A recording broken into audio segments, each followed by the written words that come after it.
Órale, Cholo Truck, los tres chingones boxing. Shouts to all the chingones y chingonas.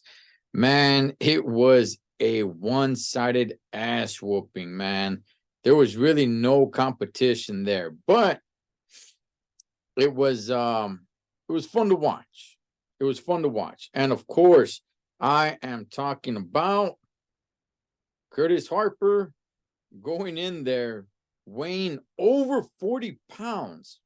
40 pounds more than Richard Torres Jr., but it's the heavyweights, So I think Curtis Harper weighed in at 274 when Richard Torres was 230, I believe. And look, man, this was the first time Richard Torres was fighting a 10-round fight. It almost went all 10 rounds. It ended in the 10th round as a TKO, right? The referee stopped it, and rightfully so.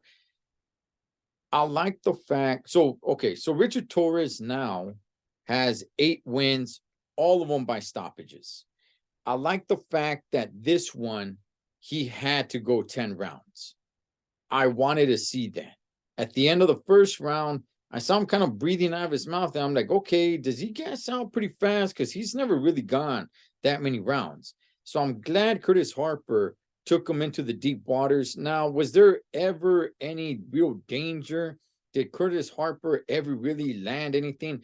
No, not really. Here's the thing about Richard Torres Jr. He's 6'2". He's never really going to be the bigger guy in the ring. Now, once upon a time, 6'2", it's like, all right, Holmes, you know what? You're a big dude. You're a tall guy in the heavyweight division. Not so much anymore. That's back in the day.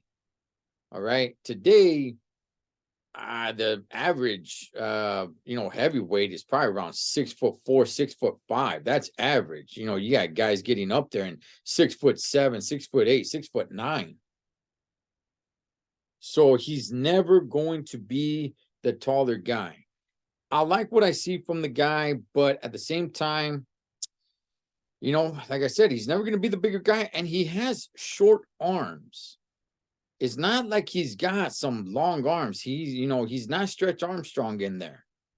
So he's always going to have to try to work his way in and make it a close fight. And I think that can cause problems, man, for him once he starts getting in there against some tall, lengthy guys that are just going to be working behind their jab.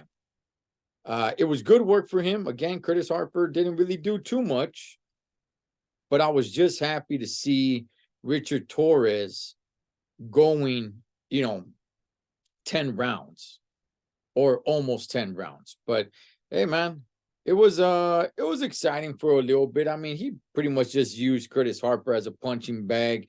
It got a little bit sad at one point. I was just kind of like, just stop the fight, But hey, man, I'm glad he got some rounds in. Good for him.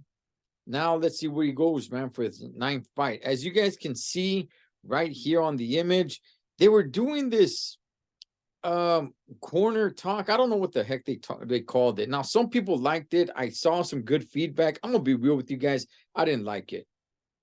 I didn't like it. The commentaries were completely quiet, and you just hear the corners just yelling. It's cool for maybe one round or maybe the last minute of a round, but I don't know how many rounds they did it for, but it seemed like they did it for, I don't know, 3-4 rounds or something like that, maybe even more. And I wasn't really digging it. But anyway, I know you guys didn't want to hear about this match. You guys want to hear about the one-sided ass whooping that took place on the DAZN pay-per-view. It went the distance, and my goodness, and a new champion was crowned on pay-per-view. And of course, I am talking about none other than Ebony Bridges and Miyo Yoshida.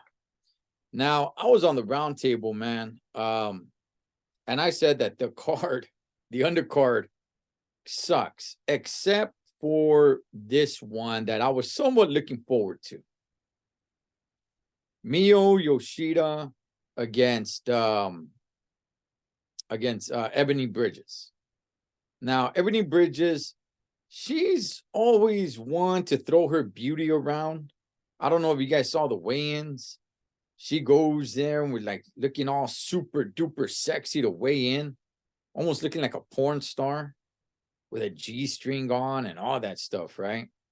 And she's kind of known for that.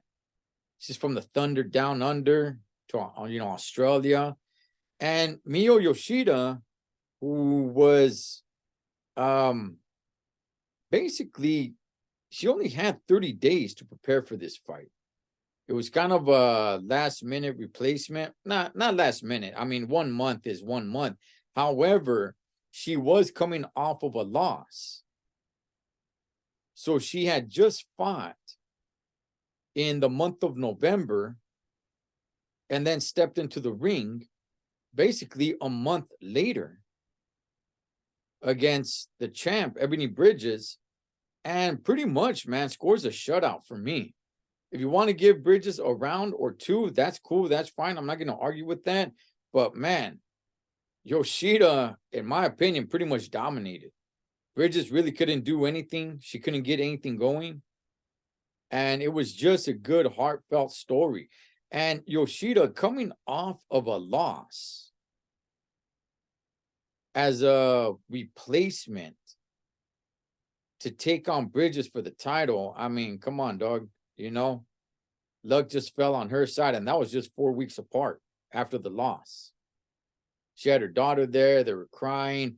It was a good story, man. It really was. So, what happens with these two? I don't know, but Ebony really needs to do a little soul searching, man. But yeah, what did you guys think about the fights? I really enjoyed them, at least these two right here. You guys let me know what you guys thought about it. Cholo Trucker, Los Tres Chingones Boxing, shots, all the chingones y chingonas. Catch you guys on next round.